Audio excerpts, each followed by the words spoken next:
Fascist সরকারের পতনের মাধ্যমে গণতান্ত্রিক, মানবিক ও আইনের শাসন ব্যবস্থা প্রতিষ্ঠায় গণ অভ্যুত্থানকারীদের মামলায় না জড়ানোর বিধান রেখে জুলাই গণ অভ্যুত্থান অধ্যাদেশ ২০২৬ জারি করেছেন রাষ্ট্রপতি। রোববার রাতে আইন মন্ত্রণালয়ের লেজিসলেটিভ ও সংসদ বিষয়ক বিভাগ থেকে অধ্যাদেশের গেজেট জারি করা হয়েছে। জুলাই অভ্যুত্থানকালে রাজনৈতিক প্রতিরোধের উদ্দেশ্যে সংগঠিত কার্যাবলী থেকে জুলাই অভ্যুত্থানকারীদের দায় মুক্তি দেওয়া হয়েছে এই অধ্যাদেশের মাধ্যমে। এর আগে গত ১৫ জানুয়ারি উপদেষ্টা পরিষদ বৈঠকে অধ্যাদেশের খসড়া অনুমোদন দেওয়া হয়েছিল।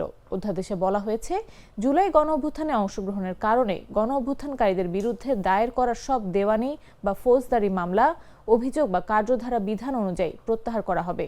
এই বিষয়ে নতুন কোনো দেওয়ানি বা ফৌজদারি মামলা, অভিযোগ বা কার্যধারা গণ অভ্যুত্থানকারীদের বিরুদ্ধে দায়ের আইনত করা যাবে না। অধ্যাদেশে বলা হয়েছে, কোনো গণ অভ্যুত্থানকারীর বিরুদ্ধে জুলাই গণ অভ্যুত্থানকালে হত্যাকাণ্ড সংগঠনের অভিযোগ থাকলে তা মানবাধিকার কমিশনে দাখিল করা যাবে এবং কমিশন অভিযোগ তদন্তের ব্যবস্থা গ্রহণ করবে।